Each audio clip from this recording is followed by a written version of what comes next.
Influencers typically jump towards movements that look a bit different and look a bit cool, but because it looks cooler, maybe it's more marketable, maybe it's more appealing, maybe it's going to get more clicks, more views, more business.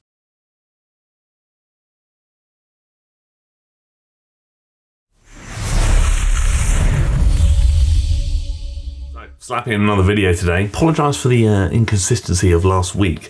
Had a few issues, you see, had a few issues arise where technical problems did prevent videos from actually going out, which is a bit annoying, but I think we're through it, so we'll find out. GainsByBrains, how I get a defined back and optically smaller waist. We're going to speak about the title of the video later down the line. We're going to cover the workout first, discuss a few things, then I'm actually going to talk to you about actually how to develop back definition and how to get a waist that may appear smaller. So we're laughing. Going to be honest with you, I don't back the Arnold press. If you think about what you're trying to achieve, which is largely placing a lot of emphasis on the delts, primarily the anterior delts, why do this? This versus a standard press, like an Arnold press versus a standard press, the only difference is I would argue that the Arnold press is less effective because you're going to limit how much weight you can lift. You're rotating the hand, but it's not changing how the muscles are working particularly, and all it's going to do is limit how much you can push the movement, thus limiting your progressive overload ceiling, thus potentially contributing to a less effective movement than you could have chosen being a standard dumbbell shoulder press. So again, I'm just not a big fan of the Arnold press in myself. I'm sure if you want to do it, but it's one of the few movements I would actually say don't bother. Again, literally just do a standard shoulder press. It is going to be more effective and you're going to lift more weight. This is something I've kind of noticed a lot. Influencers typically jump towards movements that look a bit different and look a bit cool, despite them potentially not being particularly effective.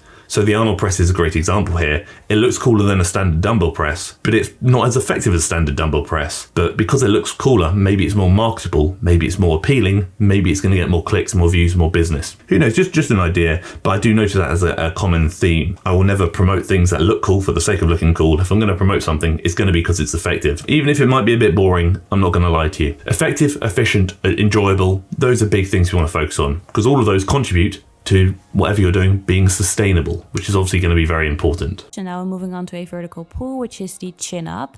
I'm aiming for 12 reps, again the upper limit of my rep range, which I cannot do without assistance. So I'm using a resistance band. This is suboptimal to hang the resistance band on the squat rack because now it helps me most where the exercise is actually the easiest. Yeah, that's actually valid. So exercises are typically hardest in their shortened position. So the shortened position here, it would be when muscles are most contracted. So up the top there, that's what we would consider to be the most shortened position because like I said, that's the most contracted position, which is where muscles are typically weaker. If you ever notice on like a tricep push down, for example, pretty easy when you've got a good bend in the elbows, but as you extend the arm, it gets harder and harder. The muscle is shortening and the muscles are then in a weaker position. I do back what she said here about if you can, definitely choose like an assistance-based machine over a band if possible. Again, they both work, but like she said, the band is going to help you in the position of the movement when it's actually easiest, when you actually want help when the movement's hardest. Obviously, since 10 to 12 reps is more in the hypertrophy rep range, if you really want to focus on building up your strength, I would lower my reps and I wouldn't do 10 to 12 reps. Not entirely true, but also not entirely false. The hypertrophy rep range is essentially 5 to 30 reps. If you do a set of 5 to failure or a set of 30 to failure, the hypertrophy benefit, response, stimulus, whatever you want to call it, is largely actually going to be the same. 5 to failure, 30 to failure, the same. Anywhere in between, the same. The only difference is that I prefer lower rep ranges personally because realistically, I'm more accurately going to gauge where failure is with the lower rep ranges. If I do a set to 30 to failure, by the time I get to 30, have I actually failed or have I just mentally just checked out and I'm actually just bored? Another thing to consider is fatigue. 5 reps to failure, 30 reps failure, same response, a lot more reps. Could that not accumulate greater fatigue because you're doing more reps that aren't going to result in an adequate stimulus? I love a side raise, I think it's fantastic. Going out to the side as so, you can see her traps are getting heavily involved here. So up here, her traps are very involved. You can see how contracted they are. Again, personally, what I would do is I'd probably shift a bit of emphasis more towards the actual delts and away from the traps by instead of raising out to the side, raising out slightly in front of you, about 40 degrees, and straightening those arms. Again, it's going to involve less of the traps, more of the delts. The thing I'll also note with the old row here, I know she speaks about wanting to do this to target her lats. Fantastic. When you are looking at targeting the lats, yes, this neutral grip is key. We want to keep the elbow close to the body and maintain a neutral grip, but that rotation there, not necessary. If anything, it's actually going to shift emphasis away from the lats slightly. You'll notice it actually rotates. Her upper arm is actually drifting away from the body. It's abducting, so getting further away. Whereas if she were to maintain a neutral grip throughout, the upper arm would be less likely to drift away from the body, which is kind of what you want to place more emphasis on the lats. When you are doing row-based movements for the lats, please avoid rotating your hands. keep them neutral at all times. Most of you are probably rotating your hands without even realizing it. It's quite a common habit. Then the last one is the face pull. As you can see, I have my arms flared out. So I'm not only working my rear delts, I'm also working my upper back muscles. So you could see even my trap is involved here. The rope face pull is a good movement. Would I favour it for rear delts? Probably not. Again, with rear delts, I typically do like to keep my arm angle a bit lower, so about 45 degrees. I like the face pull more for injury prevention and just kind of just building pretty, like, I guess, sturdy and arguably bulletproof shoulders, especially if you're doing a lot of pressing. There's one thing I actually want to touch on. Is earlier on we missed it, but she spoke about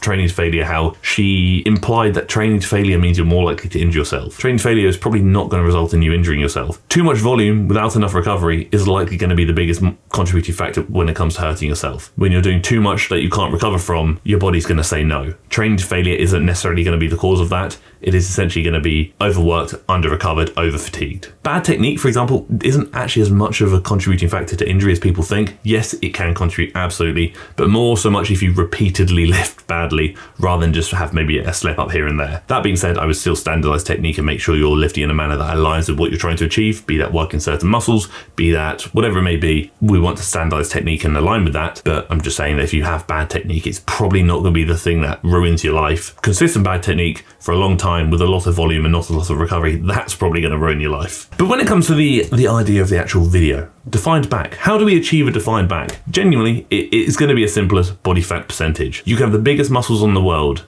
but if you're not lean, you're not going to see them. Yes, the bigger your muscles, the more likely you might be to see them at a higher body fat percentage because you have more muscle underneath that fat. But as a whole, if you want to get a more defined back, you're going to have to get leaner, which means you're going to have to lose body fat. But yes, building your back muscles, be they upper back, your lats, whatever it may be, is definitely going to help because, again, more muscle to show when you're leaner, more of what you're trying to show is a win-win. Optically smaller waist, what does that look like? Essentially, what she means by that is an appearance of a smaller waist without the waist size actually changing. So that could be coming from like developing your glutes and maybe even your upper legs, so like your quads and your hamstrings, to again fill up that lower body, to then if they look bigger, your waist might look smaller, but also then developing things like your back and your shoulders, as she does mention at the start of the video, where you have a wider back, more of a V taper, so bigger lats, for example, more capped, rounded, bolder shoulders. Again, wider upper body is going to make your waist look smaller. So pair them both together, wider upper body, wider legs. By default, the waist is going to be the smallest part of that, and then again by default, it's going to look small in comparison to what's above and what's below it. So that is the simple method of how to essentially define your back and get an appearance of a smaller waist. It is actually that simple. Just my thoughts and opinions that you might not care about, but hopefully something I've said throughout this video could be applicable to you and your training. But if you ever want to learn more, ever want to delve into more information, then please have a gander at the links down below where you can either apply to work with myself, Ryder, or Beth on a one-to-one coaching basis, where we can coach you individually towards your goals on a one-to-one basis. You can also join the TFL group coaching, which is essentially less than your Netflix subscription, and you can follow a program that I've created and work out alongside other members of the community. Or you can look at some of the TFL workout guides, which are always linked down below as well, where you can learn a lot about training, learn a lot about nutrition, and maybe even some mental health stuff in there as well, whilst also having many months of programming to follow, be that at home or at the gym. Until the next one, thank you for tolerating me. Thank you for tolerating my waffle about how the Arnold press isn't actually very good. And thank you for tolerating the video.